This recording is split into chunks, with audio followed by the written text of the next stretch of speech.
Hello and welcome to Unparliamentary Language, a podcast that has outlasted 3 Conservative Prime Ministers. Can we make it 4 before this episode is published? Stay tuned to find out. And how are you, Rob? Yeah, I'm very well, thank you. How are you? Yeah, not bad. Kind of impressed that despite, as we alluded to in the joke, my editing taking a bit longer than I would have liked on the last time critical episode, that it really didn't matter because everything has been so topsy-turvy. I mean, we're going to get into it into a second, but I subscribe to Private Eye, and Private Eye sent me my regular magazine a day early on the 20th of October, and it had a joke on it that was so hot off the presses. It was excellent, and it was already a day out of date because it was about Jeremy Hunt, kind of like Jeremy Hunt as the puppet master for our Prime Minister Liz Truss, which I'm sure we'll cover.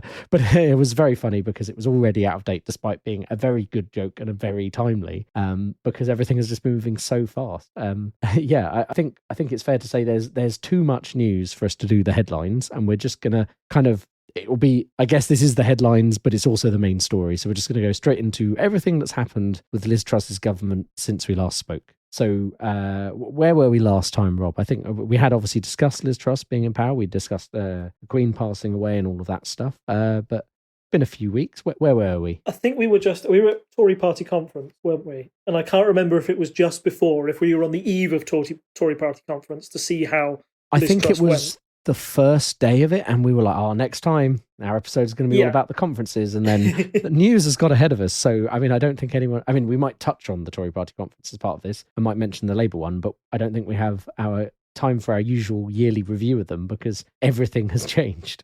So, yeah. And to be honest, like it's weird because this Tory Party conference now means nothing, as it was. But I think it's fair to say that at the Tory Party conference, the vibes were off from the beginning, okay, to use the technical term.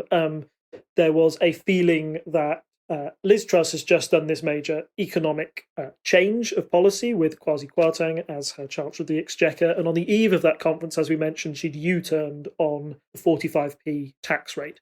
That was the big U-turn at the time. But still, the vibe of this conference was, we're going to plough ahead with our economic plan. Don't listen to the markets. We're going for growth. This will be our long-term plan going forward. And at the back, you had Conservative MPs discussing, oh my goodness, I've seen what the polls are like after this. Am I going to have a job next time? Is Liz Truss the right person to lead our party into the next general election? Things have got to turn around. So she's already on the ropes when you've got after that Tory Party conference. What's astonishing to me is that you've had leaders on the ropes before, like Theresa May had a pretty disastrous conference speak a couple of years back. I don't know if you remember, but that's the one where she had a P45 given to her by a person out of the audience. The letters fell off the back. That's also the one where she famously danced onto the stage, which has become like an enduring meme every time something is slightly up with the Conservative Party at the moment. She had a cough. Her voice literally failed her. Like, that was the worst party conference speech there ever. Everything went wrong with it.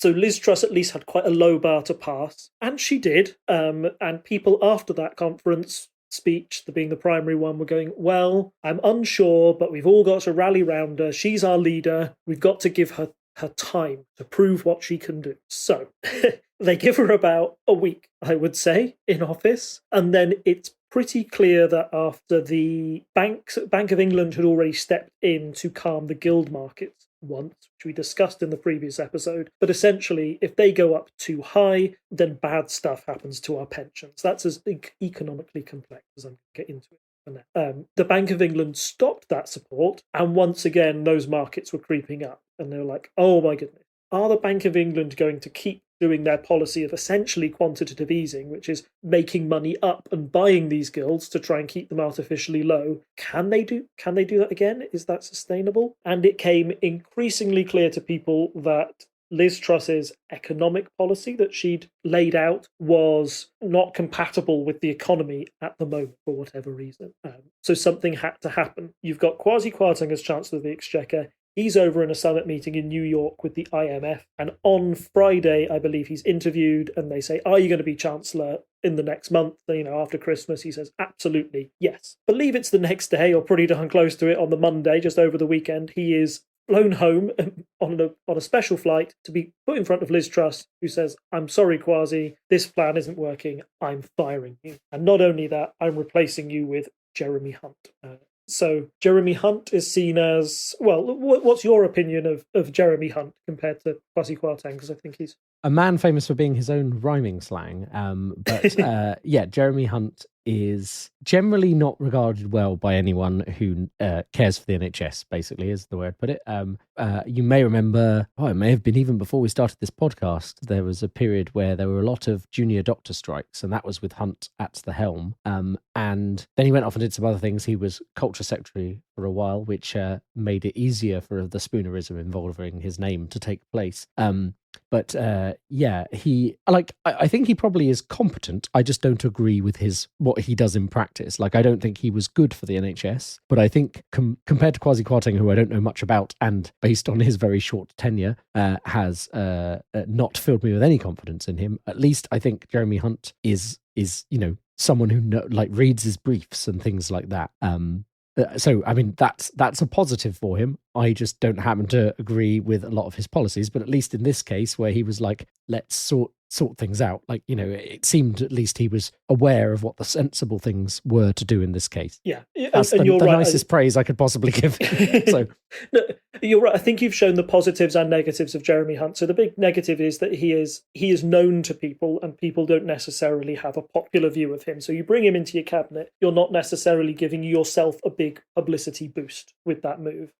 However, one of the big problems that the Truss administration sort of caused for itself right at the start is that she had quite a small pool of MPs to pull from to create her cabinet. And the talent there, as often happens when you get lots of leaders in one party over a time, is that more of your talent starts ending up on the backbenches because they are alienated. They backed David Cameron or they backed Theresa May, and that version of politics seems to have failed. So they get shoved to the backbenches, where those who supported Boris Johnson, Liz Truss, they're the ones who get their time to be ministers, right? And Liz Truss, when she started up her cabinet, it was very much full of Truss supporters. Usually when you're in a tight leadership election, you at least put a few people from your cabinet, from the opposition side, in your cabinet.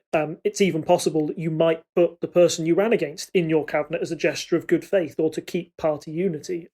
Liz Truss had not done that. It was very much Team Truss within her cabinet, which meant the moment that she got rid of Kwasi Kwarteng, there wasn't a great deal that she could pull from. So she had to pull from Jeremy Hunt, who is seen, at least within the Conservative Party, he is seen as a competent minister, as you described. He reads his brief.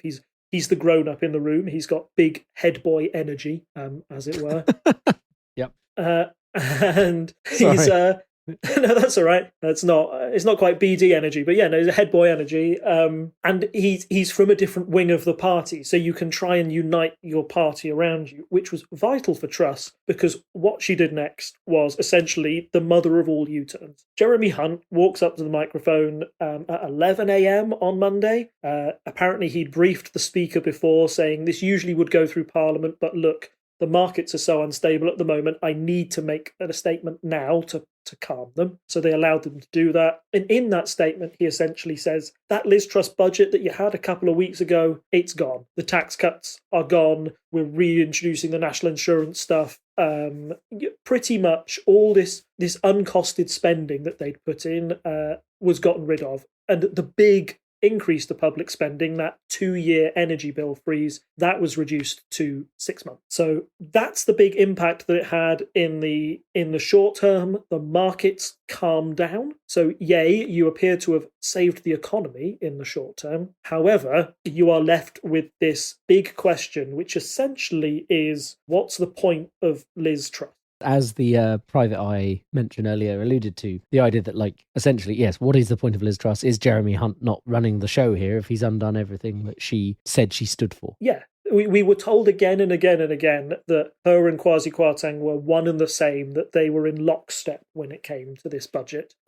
So to fire your Chancellor, essentially, when all that he's done is follow exactly the same of instructions that you gave him. What has he done wrong? If he has to go, surely you have to go. And that was the question that a lot of the media wanted to ask, as well as people within her own party who suddenly went, hey, I voted for Liz Truss, and the reason I voted for you was for you to implement your economic plan. Now you're not doing that, so why would I continue to support you?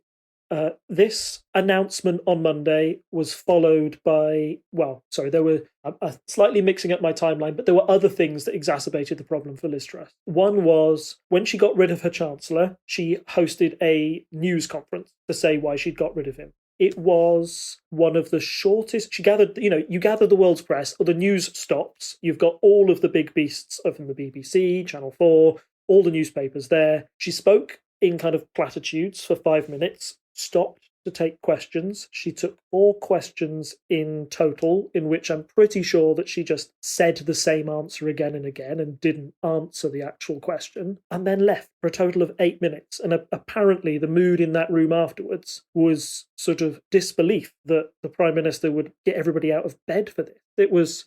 Sorry, I remember it. I remember what day it was now. So she put Hunt in on Monday, but she got rid of Kwasi on the Friday. And a lot of these journalists, like they were talking to Andrew Marr and the BBC's political correspondent, a lot of these journalists take Friday off because not much happens on a Friday. They've all been dragged out there to listen to this massive statement where she says nothing. And even there was a clip doing the rounds where she paused for what seemed like an age. She's got a very bad habit of stopping to think about something, but you just get this crazy dead air, where she searched the room to look for somebody who might ask her a soft question, finally settling on the journalist from The Sun, who then, again, asked the question that we were all thinking, what's the point of you, Prime Minister? You've just sacked your Chancellor. Why don't you go as well? Which wasn't a soft question. There were no soft questions in that day. So not only has she undermined her own performance as somebody who's competent with delivering policy, when you look at her ability to talk to journalists, to the media, to communicate her message, she was also failing at that. So on all fronts, it seemed to be going wrong for Liz Truss at this stage. And I think that insistence on silence was again followed up by a bizarre appearance on Monday where Labour raised an emergency question about why Jeremy Hunt is Chancellor, why have you had to introduce these new economic measures. They invited the Prime Minister to answer that emergency question. In her place instead went Penny Mordaunt, the leader of the House of Commons, who time and time again had to say that Liz Truss was off doing something incredibly urgent. She's detained. She can't possibly be here, and was forced to utter the words which sort of fell into a trap, I think, from the opposition bench. You're never meant to repeat the question that was just given to you. But it was a BBC News alert, Penny Mordaunt saying that the Prime Minister was not hiding under a desk, which has to be up there as one of the all-time bizarre breaking news alerts I've ever had. Made all the funnier if you were aware of the Twitter account BBC Breaking News, which is uwuifies every tweet that BBC Breaking News does via some bot. Just possibly the funniest way to receive news, as long as it's not the death of a monarch. So you're left on Monday, I think, with people thinking, oh my goodness, she's done. On Monday, I think I said to the group, I was like, I've got a feeling that she's going soon. And the press was in that mood too. They didn't know if she would last till Christmas or until the end of the week or whatever, which seems bizarre. You've had a Prime Minister in for such a short period of time, but every time she was tested, she seemed to be failing or be unaccountable or not be able to step up to the plate. I do think that silence on Monday was maybe what started to turn MPs against her. So we move on, and everybody's sort of got PMQs marked down in their diary as the big event for what I certainly did. However, it appears that Liz Truss spent most of her time on Tuesday preparing for PMQs because the feeling amongst the general media was that she'd done okay. Now, personally, did you watch any of PMQs? I know I usually ask this question. Was this one that you set time aside for, or you watched the highlights of? Unfortunately, as I've said, busy week in the pre-show for Patreons. You should go check that out or become a Patreon for only $1 a month. That's my shilling done, but yes, I didn't watch all of it, but I've seen clips, and yeah, it was pretty bad for Truss. Let's put it that way. Yes, so I think when people said, "Oh, she did all right," it was like at least she came out fighting. She didn't look resigned to defeat. So she didn't look resigned to defeat, but her biggest problem was that Labour clearly didn't respect her or value her as a leader. Most of the things Keir Starmer was saying to her were punchline. I think he opened with, there's a book coming out, Prime Minister, it's out by Christmas, is that the release date or the title? Okay, boom, boom, ching. laughter from the opposition benches. There was one where Keir Starmer was listing all of the things that she'd U-turned on and said gone, and the rest of the Labour benches were going, gone, gone, gone. It was like a football chat. I've never quite known an atmosphere in the Commons like it, where one side is so entirely behind their leader and the other side seems quite deflated. The only highlight from Truss is probably a line. Well, sorry, there were two things. One was she was able to sort of get a policy announcement out all of a sudden. There were, in the papers that morning, all of them had said that, Jeremy Hunt might have to abandon the triple lock on pensions, which is essentially a system that makes sure that pensions keep in line with inflation, that they're protected, that people who get their pension get a fair amount of money from the state. There was a worry that that wasn't going to happen. And of course, if that doesn't happen, then you're going to alienate Conservative voters even more because, as it happens, most elderly people tend to vote Conservative. That's just how the demographics break down. So they reneged on, so there was a worry that they were going to go back on that manifesto promise. Liz Truss said, no, we're not. We're going to keep the pensions triple lock. So, okay, tick if you're a Conservative in that box. Well done.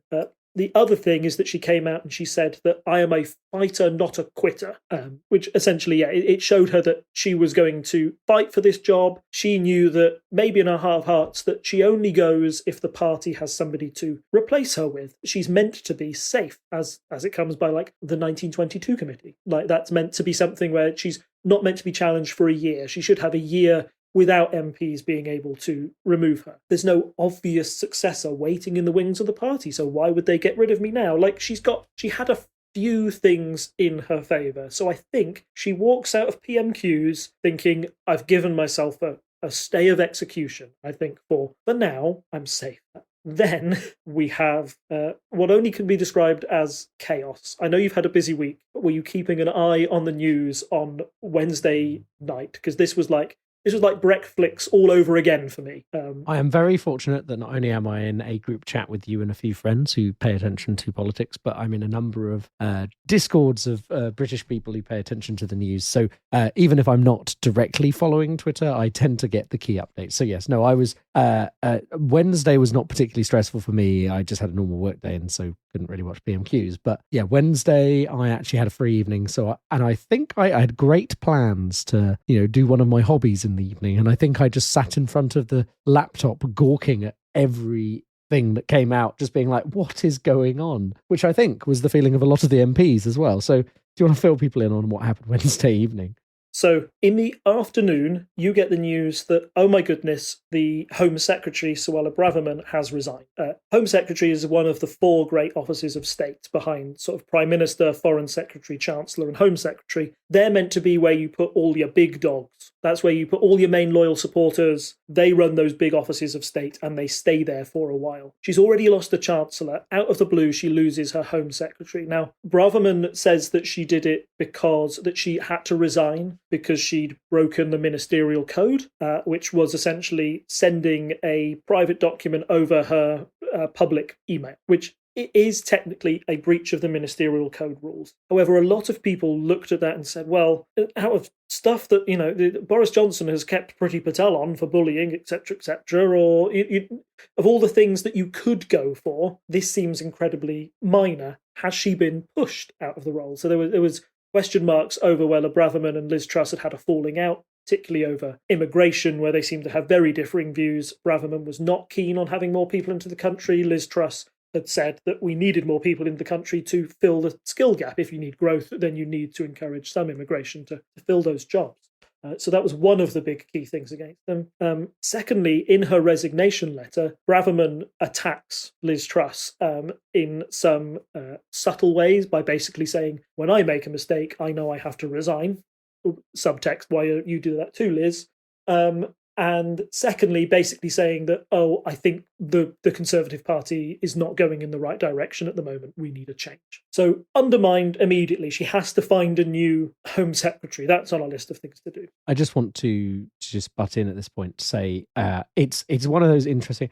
there are very few letters I've read in my life that start off... Like, I guess sometimes you get a rejection letter from like a job where they're like, we really liked you, but, we're not offering you the job. And I feel like it was very much much the first few paragraphs being like, I've worked in this government, I've done my best. And then it kind of just turns on a dime in that, I think it was third or fourth paragraph in this, as you say, throws Liz Truss under the bus.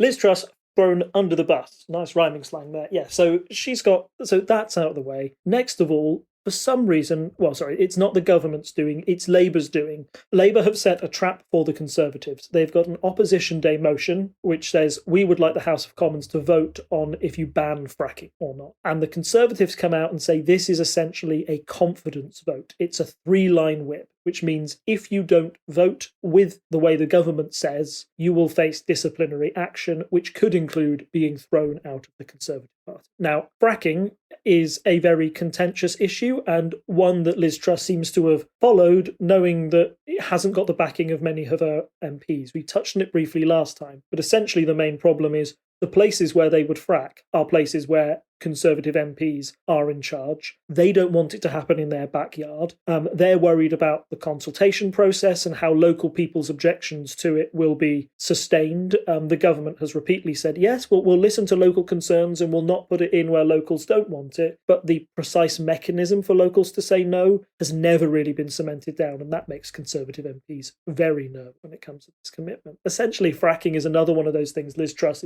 thinks we need to do for growth and energy security, but is still very unpopular among the general public. So by making it a confidence motion, she's saying to some Conservative MPs, you need to vote for fracking, even though you've always campaigned against it and your local party really doesn't like it. And for a lot of these Conservatives, that's a hard choice to make.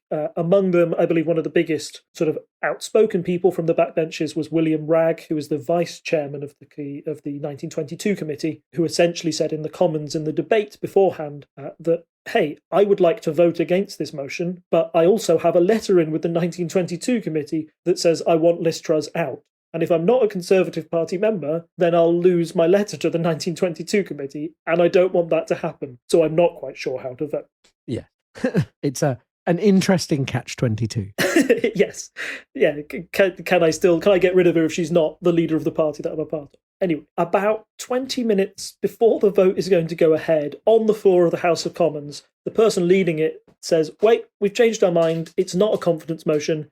You can vote how you like. Off to the lobbies, off you go to vote. Now MPs are confused, and most importantly, the whips are confused. The whips have been briefed all day that this is a confidence motion, and they've got to get as many people voting in favour of Liz Truss's plan as possible.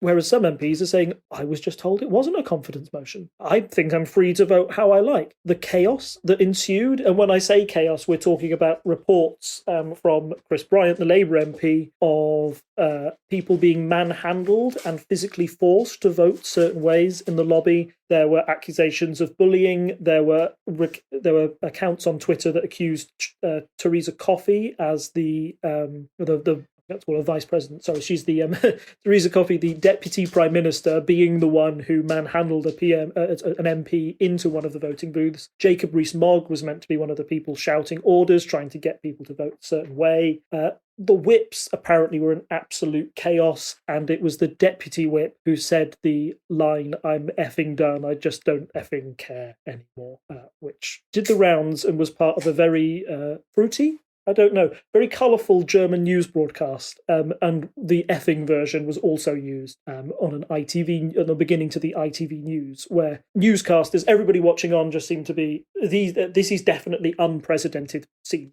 This is chaos. And despite the fact that the government won that vote fairly convincingly in the end, they didn't have to worry too much about the actual result. What came out of it, the accusations of bullying, and for a couple of hours, we thought that both the whip and the deputy whip had resigned from their posts. It was not the sign of a functioning government. And I think that was the main problem that Liz Truss come Wednesday. I think the thing that was most ridiculous was the next morning when it was like, actually this vote, I think it was an email sent at 3 a.m, which was actually this vote was a confidence vote in the government. And so suddenly there were 40 MPs who had voted against the government who were like, what happens to me? Am I no longer a Conservative? What's going on? And I think then the pressure started to mount on Thursday. And I think, because I think you'd said you were, or possibly your wife had said you were watching the TV and shouting it like it was the football. And you had a feeling in your water, I believe is how you described it, that she might go on Wednesday or Tuesday. And then she didn't go, but things were definitely bad. And come Thursday morning, it was just even more confusing. So I guess what happened from there? What happened Thursday? Yeah, it was an absolute spiral. And yeah, the thing I was shouting at the TV for was I'm really sorry, I can't remember the name of the MP involved, but it was the one on the BBC that reacted straight after the vote, who essentially said, I've been a good Conservative MP for 17 years, and I've never seen anything like that. And that he said, I'll get in trouble for saying this, but I have had it with people within my party who vote not for the good of the country, but vote to get their ministerial boxes, that little red box. Well, I hope it was worth it. I hope sitting around the table was worth the trouble, because you have ruined the Conservative Party, that's like a big spill the tea moment. The reason I was shouting and cheering for that is because you're so used to seeing the same Conservative talking heads ever since sort of 2019, just spouting the party line and refusing to acknowledge reality or any semblance of what's going on in the Conservative Party and why they do it. So to have somebody from the inside just say, "Yeah, I'm fed up. I'm done." That's where Liz Truss's government was pushing people. That's why you get whipped, using obscenities and saying that. That's what people do when they've been loyal to a job for years and years and years, and suddenly they snap and they go, there's no point trying to even pretend anymore. Here's the honest. So yeah, things were very, very bad on Thursday. Everybody wondering how she can recover from this, or even if she can.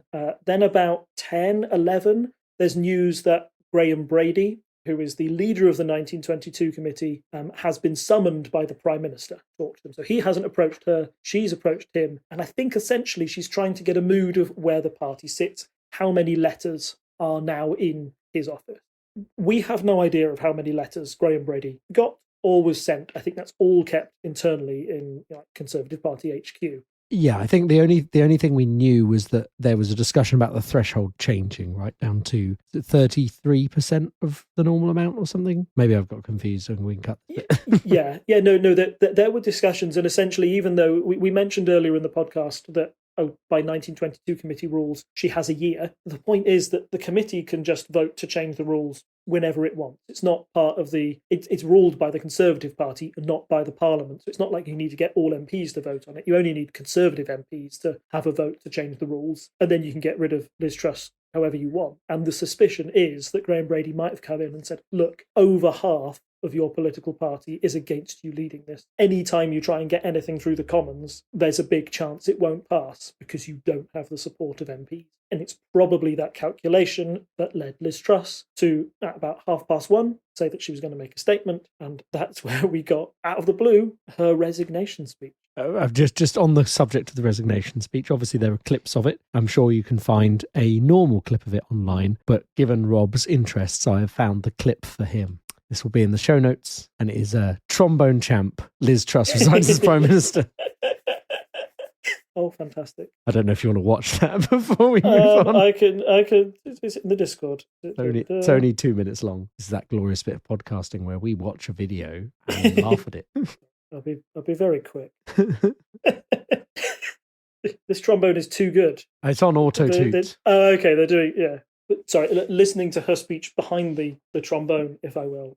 It was a bizarre resignation speech, because usually a leader comes out and they're able to point to things that they have achieved at their time in office. Even Boris was able to say, I got Brexit done, etc. Yeah. Correct, yeah. Where Liz Truss sort of said, I've come in at a time of great economic instability. Where everybody said, well, I think you might have caused some of that economic instability even. So maybe put that on hold. We got some of the hits where she kind of mentions her delivering and plan for growth and Putin's illegal war, all of those phrases that had been drilled into her during her time in office, and then kind of said, but it's clear that I can't lead anymore. I'm going to go. There will now be a Conservative leadership contest, and it will take a week instead of the 6 weeks that it took. And it was over as soon as it had begun. I believe that somebody worked out that she'd been in office for 44 days. That campaign over the summer was 6 weeks. so she probably campaigned to be Prime Minister longer than she was Prime Minister. And we haven't even mentioned the most important thing yet. There is so much that's happened. I haven't even touched upon one of the great cultural milestones of our nation, which is the Daily Star in the run-up. But ever since Kwarteng left, actually, they'd said, okay, can Liz Truss outlive the shelf life of this lettuce? And they put a lettuce with googly eyes and a wig and live streamed it next to a picture of Liz Truss.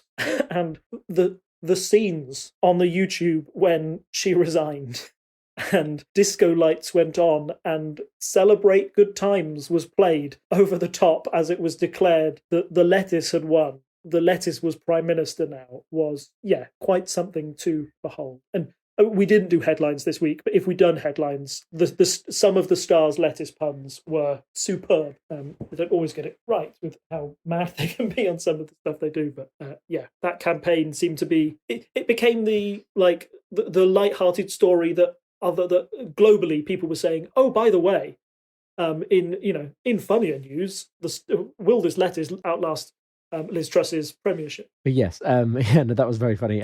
I did see on Twitter someone, we're going to get to the polls later, and the number of people who might vote Conservative might be a bit lower than it was last time we spoke. But someone, obviously of a Conservative persuasion, moaning at the Daily Star, being, why are you being so political about this? Ignoring the fact that newspapers are generally political, but they're like, no, this story isn't political. We just don't like stupidity, which I thought was just the perfect comeback.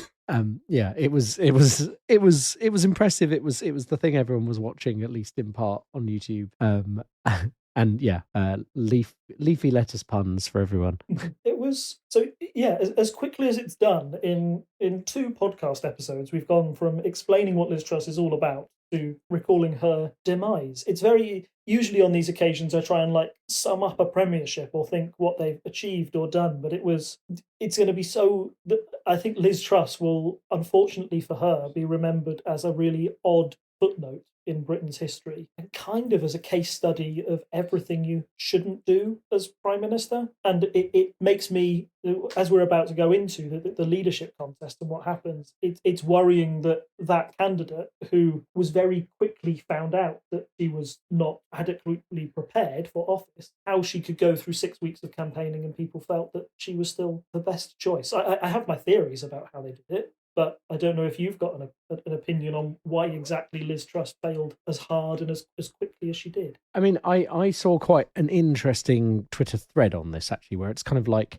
you can understand why she got put in by the kind of people who are the Brexiteer side of the party. She was promising to do all the things they wanted, cut taxes, do all this stuff, this libertarian ideal that kind of been put forward by people like Rees-Mogg, etc., and the ERG. I saw quite an interesting thread on Twitter, which I'll have to find to put in the show notes, where someone said, look, these people, the ERG kind of people, are kind of in their own, they've drunk their own Kool-Aid, where they, back in the 1980s, kind of started to have these kind of very libertarian ideas that don't really work. More so, despite the fact she starred herself after Thatcher, she went way further. Like people talking about, I saw something the other day, people saying, corporation tax. They're saying, our corporation tax needs to be lowered and all of this. And it's like 19%, it's so low. But back when Thatcher was there, it was like nearly 50%. So it's like, maybe, it's weird to see them being like, no, it has to go even lower. And you're like, well, Thatcher lowered it from 50% maybe, but it was still high compared to now. The general point of this thread was that these ERG people have been like, no, this is the way forward. This is what's good for Britain. And obviously it would be good for certain people's pockets, people like Rees-Mogg, who, as we know, this is one of those things we have to be careful about how you say this, but we know that Rees-Mogg is involved in investment funds, and that investment funds can do shorting, and that when Brexit happened, the investment fund may have done some shorting, but you couldn't say that he specifically profited off it, but you can point out various things that could lead someone to form such an opinion. And I think that's been pointed out in Private Eye in a way that's definitely legally safe. So, it's not libel. It's there are some facts here, and you are allowed to draw your own conclusions. But basically these people kind of going for this hard Brexit idea, and it'll free us from Brussels, it'll free us from this, and we'll be able to set our own fiscal policy and be able to do our own thing. But the problem is, our fiscal policy is affected by global markets and other things. You can't be this 100% freewheeling state without being affected by the global markets. And that's exactly what happened, is Truss came in and said, I'm going to do all this stuff, and all these people who were like, yeah, that's exactly what we think would work, cheered. But all their ideas, in theory, only worked if you ignore the fact that the global markets are watching. And the global markets went, nah, that's a stupid idea.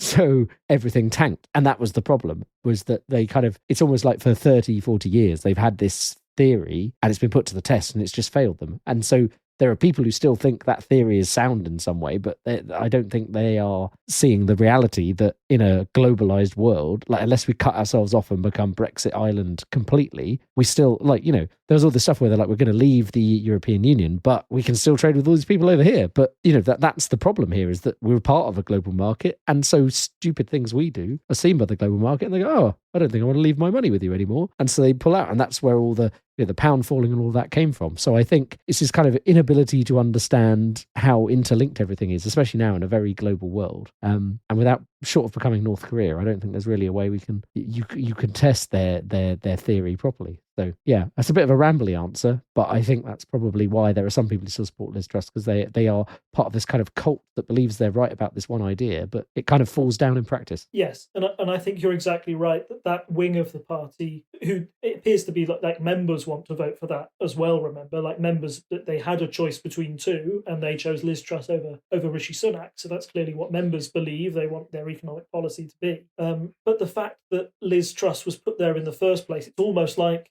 there were people behind her telling her she could be PM, even though she was clearly not designed for it or ever could do it. She was sort of pushed into that position because she was the only one, the acceptable choice out of that bunch that would follow that argument. Because Nadine Dorries wasn't going to run, Jacob Rees-Mogg wasn't going to run, but they were happy to push Liz Truss in front of the cameras and say, no, she'll do it. She's the established cabinet minister who's been in the government ever since 2010 under David Cameron. I think that's why she was nominated, but just didn't have she clearly had the desire to lead, but not the ability in the end. And that was, it was suddenly, when she was under that spotlight, it was all shown so clearly, wasn't it?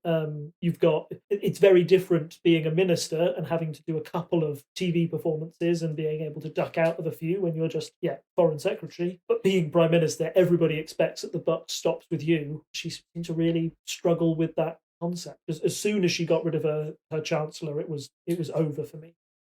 She had to stick to that decision. And the line of, I'm doing this for the good of my country, is really odd when you're the one who wrecked the economy, or, you know, brought that danger into the economy in the first place. So yes, so long Liz Truss.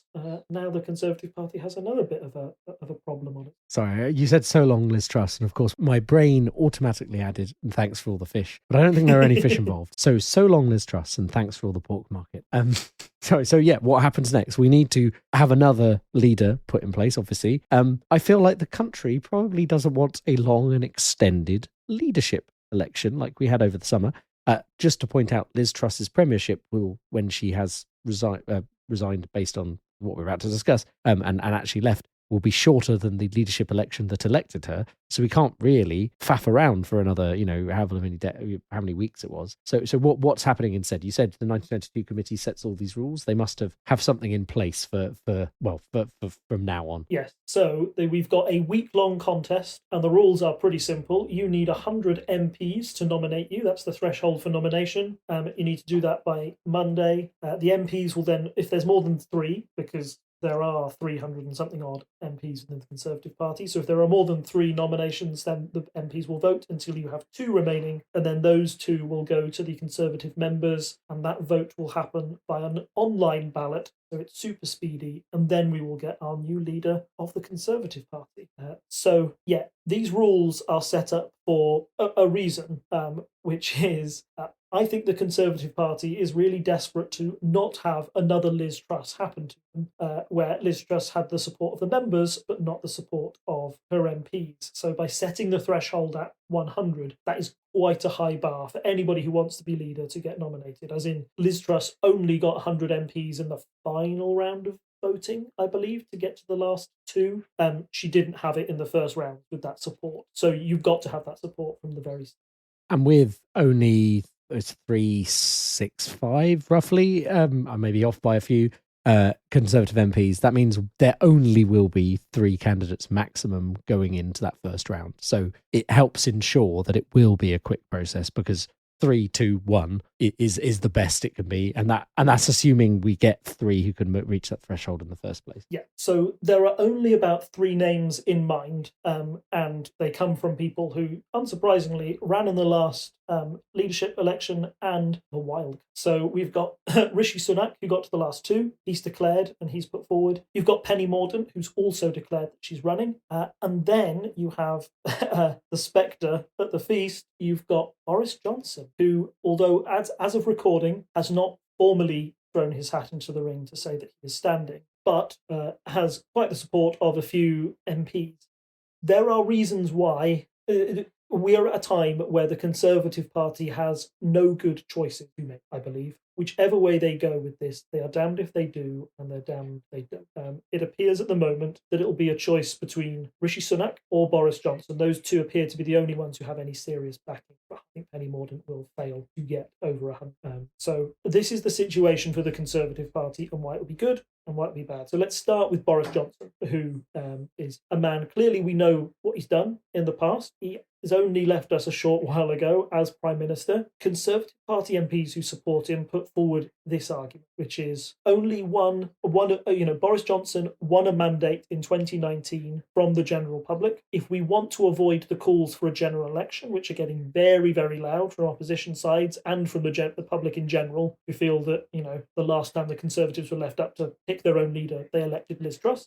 If you want to have any sort of validity in governing, then Boris Johnson gives you that validity without having to go to the general population straight away, right? Because he's got that mandate from 20. The Conservative Party also feel that he is popular amongst the members and the grassroots of the Conservative Party. So we haven't touched on the polling, but I believe Liz Truss was able to bring the Conservative numbers down under 20%. I've seen figures of like 15% in some polls, which is low. I have seen some dubious calculations based on these numbers that suggest the Conservative Party might have 5 MPs if a general election was held today. Now, I think there's some issues with the numbers done there because their Scottish numbers are also a bit out. But yes, it's bad. If they were to have a general election today, it's very bad based on... And polls will narrow a bit before a general election, but these are the worst polls for the Conservative Party since 97, which tells you something. That famous landslide victory that kept Tony Blair and the rest of the Labour Party in power for,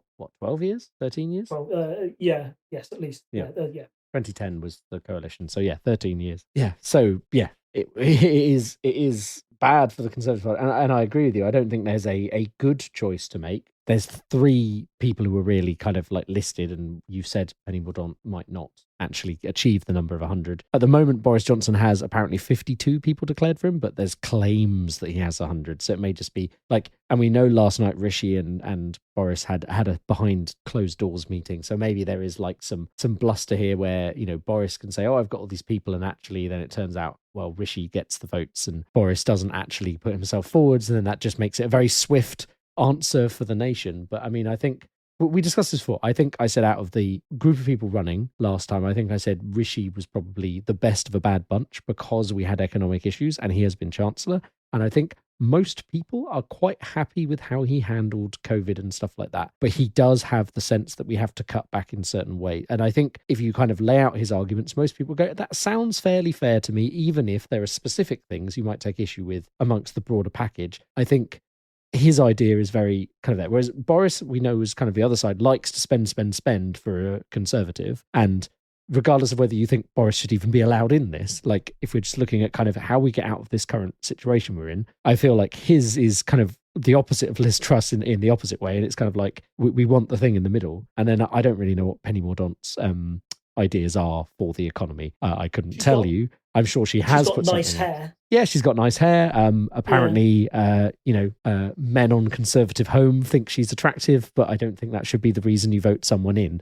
I think the main thing she did during the leadership contest over the summer was she kind of threw the LGBTQ plus community under the bus because she was seen, I think there was literally an article from Gay Times or someone like that saying, oh yeah, she's the most LGBTQ plus positive person there. And then like the next day she's like, yes, no. And because she was trying to appeal to the members, she was like, oh, I hate trans people or something like that, which I can't remember the exact details, but she kind of went from people being like, oh, she might be all right for this subset of the population who need some help at the moment because the Conservatives aren't generally helping them out.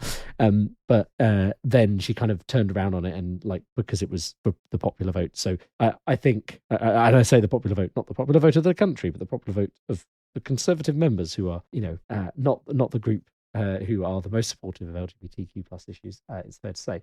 Yeah, I mean, I wouldn't be surprised if we're sat here in a week with Rishi Sunak Prime Minister, although obviously the true chaos option is Boris Johnson returns, comes back in only to be kicked out just before Christmas because the Parliamentary Standards Committee have found him wanting in the current inquiry against him. So there may be reasons like, we can only speculate as to what happened behind closed doors, Boris and Rishi talking, but I could see an argument for Boris goes, like, realistically, I can't come back in now. However much he likes to bluster about it and would love to come back, I'm sure. And like the saviour of the party, very Churchillian, as he's modelled himself after, probably realises he can't actually do this. Like, I'd like to think he has enough sense to see that. He's generally been quite politically savvy, when he's trying to get into a position of power. So I think he probably knows it's not the right time to stage a comeback, really, even if there is this thing about having a mandate. Unless he's like, I'm going to quash this inquiry. Come on, Rishi, we'll go toe to toe. But I feel like maybe he's like, oh, this, people are talking about this inquiry. Maybe we should just give it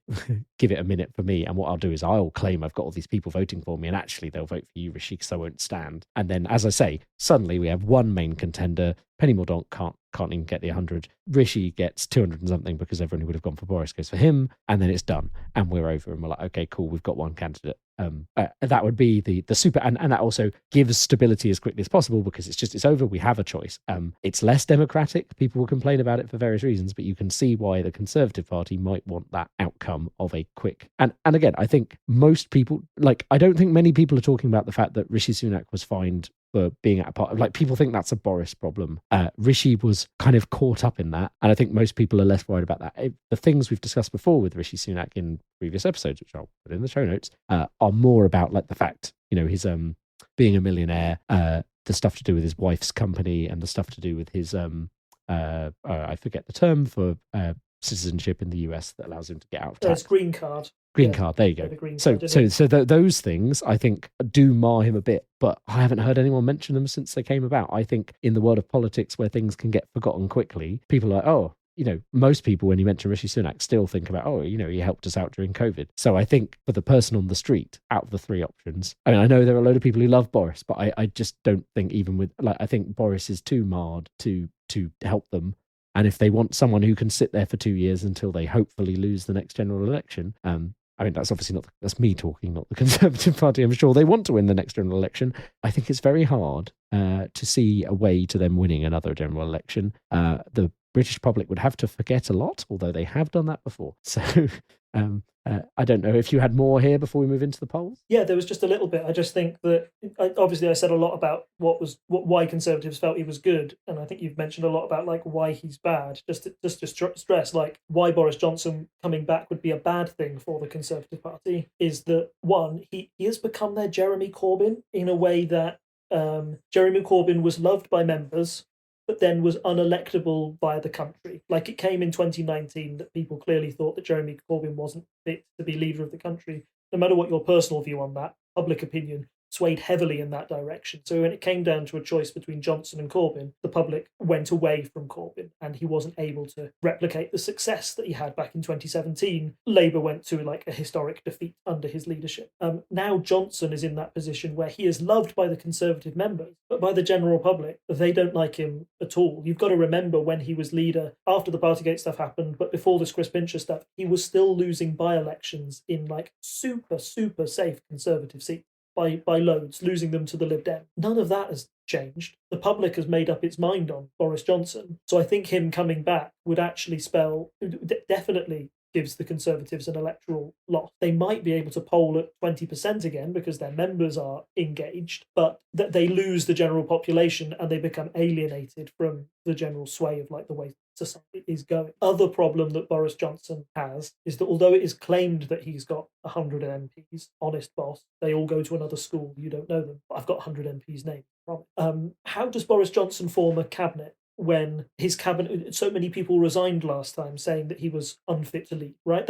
that includes a lot of people to personally row back on those things and say no. The amount of people he alienated during his time in control of the Conservative Party, you've got rumours that some MPs would resign, or they'd cross the floor, or they'd just simply refuse to be part of a cabinet with him. So who are you going to have in your cabinet? Is it going to be Michael Fabricant and Peter Bone and James Cleverly, and that's it?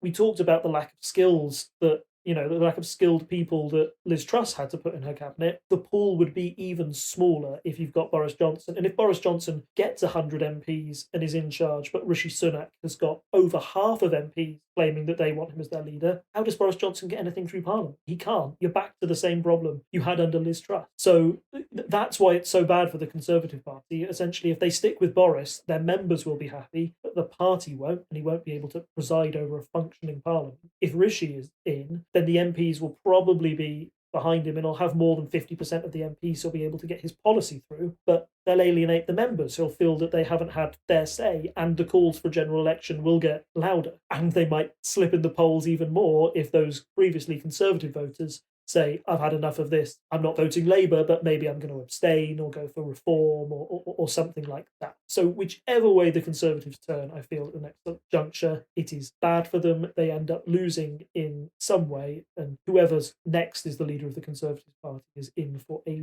very, very tough time, because I can't see how. I can see Rishi Sunak lasting the 2 years, but by the time that general election comes around, it's going to be a real uphill battle for them to compete with Labour. I don't think I have much more to add there. I think we've said our piece about potential leaders here. So that leads us to the polls, which, as we've alluded to already, have been interesting. So I think we're going to first start off with the general election prediction from Electoral Calculus, which we've used before. Now, this is based on opinion polls up to the 14th of October, so it's about a week out of date as we record. I'm going to hit the main three parties here, and also just mention the SNP, because I think that's important, because this one does tend to factor that in quite well. So Conservatives, 2019, their percentage of the votes was 44.7%. They've dropped to 24.1%, which gives them a range of seats, but their predicted seats, 48. Labour, going from 33% of the vote to 50.6%, which would lead them to a predicted 507 seats, which is, in a word, a lot. Lib Dems going from 11.8% to 10.1%, but due to how boundaries and stuff work, actually that would lead to predicted 19 seats over their original 11. So actually a gain for Lib Dems, despite a slight drop in vote share. That's mostly because if Conservatives are dropping in places and competing, then those places that are kind of, they tend to be Conservative but can lean a bit Lib Dem, and then if some people vote Labour won't get in necessarily there, and you end up with a Lib Dem. And then the SNP going from 4% to 4.4%, that's of the national vote share, obviously, within Scotland it's the higher percentage, and that would lead to 52 seats for the SNP, which is slightly more than they have now. Basically means there's kind of slightly areas that may have been a bit Conservative or a bit Labour kind of get squashed down a bit, and it's not surprising. If I was Scottish, I saw a tweet the other day, it was like, I'm English and I want independence too. So it's like, yeah, I can fully understand why the SNP is doing very well out of all of this as well. So that's the Electoral Calculus website. That only updates, I think, monthly or maybe bi-weekly. But yeah, it's not been updated yet since all of this happened. So that's pretty bad polling already, with a majority of, well, so two things to take away with that set of votes there from over a week ago.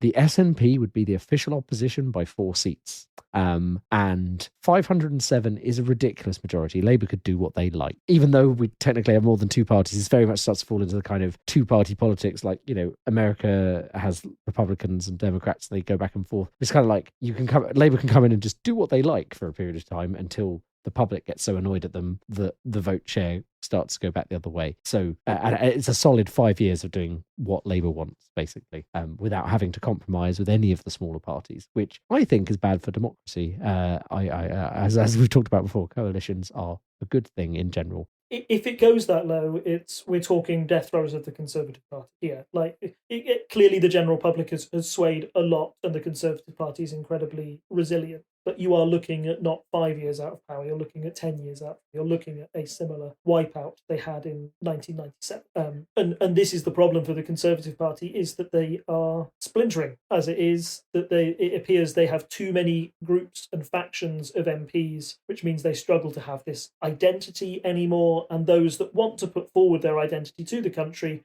when it's instantly rejected by the market, then people do lose faith in you entirely. And it's incredible how volatile politics has become, because classically, as a classically trained politics student, you were taught that Labour and the Conservatives always get about 30% of the vote, and then it's 40% in the middle that will sway either way, right? It appears that our politics has changed a lot now, where those numbers can shift dramatically from side to side, with Labour gaining so much at the expense of the Conservatives, who seem unable to put forward a programme for government or a reliable leader. That's where they're struggling. Now, if they get a leader in charge, then we can expect a bump in the polls. I doubt that, Boris Johnson, for all his flaws, appears to have had some support amongst Conservatives. So you'd imagine a small bump from him if he got in charge. Same with Rishi. I think just having somebody in who is seen as competent, if Rishi proves himself to be competent, that might help them to bump up to 24, 25, maybe? But that's still not election winning numbers, and it's still a huge fall from the 44% you said that they had in 2019. So it is hard at the moment to see how the Conservative Party will recover. Now, we've had lots of unprecedented things happen to us during the time of this podcast, so never say never. Yeah. I mean, we've got 2 years. Labour could definitely stuff it up, but I mean, if you're Keir Starmer, all you need to do is just keep existing at this point. If this is how bad it gets. With Liz Truss, there was a whole load of stuff where it was like, she said we're going to do this, and he's like, well, actually, that's Labour's policy you've just gone back to now, and you were criticising us last week, and stuff like that. And he's good at pointing that kind of stuff out because he's a lawyer, and that is the kind of thing that he just needs to keep doing. And he doesn't need to be particularly charismatic when he's up against people actively dislike.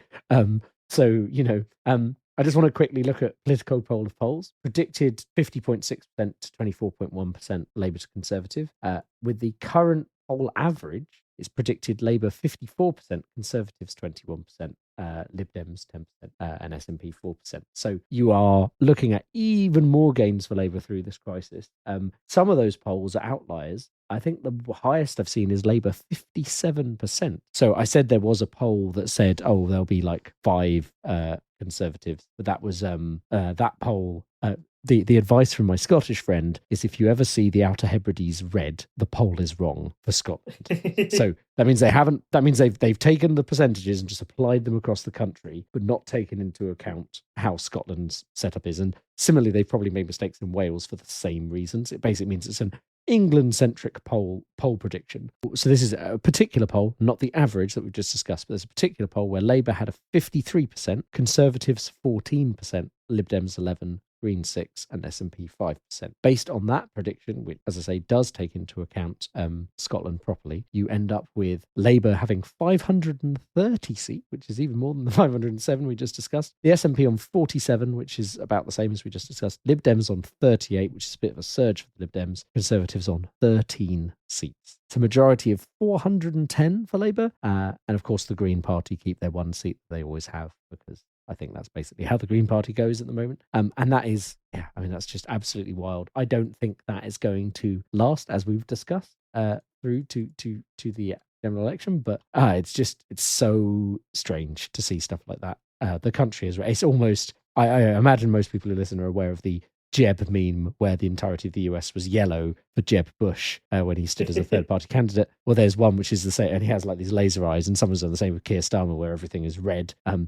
This map is not very far from that, if you ignore the SNP in Scotland, obviously. But like for England and Wales, very close to that.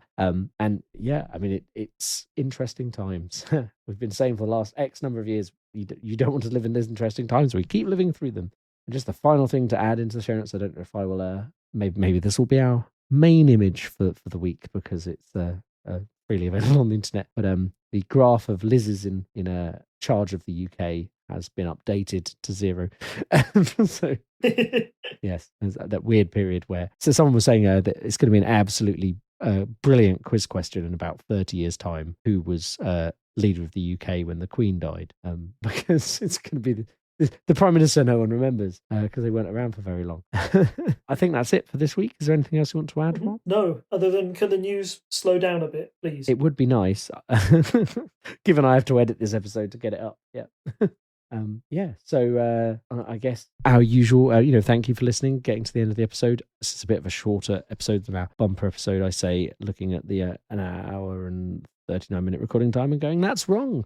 No, so this is, thank you for listening all the way to the end. As always, You can support us by finding us on Facebook as Unparliamentary Language, on Twitter and Instagram at UnparlPodcast, on patreon.com at patreon.com/TSS, where you can throw $1 our way a month and you can get access to bonus content. Normally Rob and I chatting about our lives and stuff as we kind of preamble to the show, and also sometimes hilarious clips of us misspeaking and other things that you only get on there in a special Patreon feed, crossover episodes and other things, although this is the main podcast going out at the moment, so slightly less of those, but they will be coming back, I'm sure.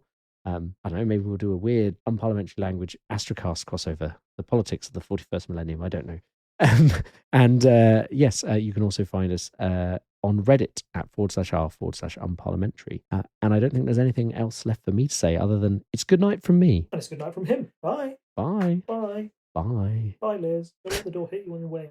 Bye, Liz. Larry Bye. for PM.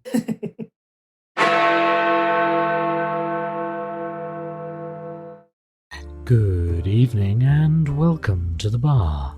Join Dr. Wilko as he investigates the histories of your favourite spirits and your favourite cocktails while mixing you a drink at the bar. The other bars may be closed, but a podcast bar will always remain open.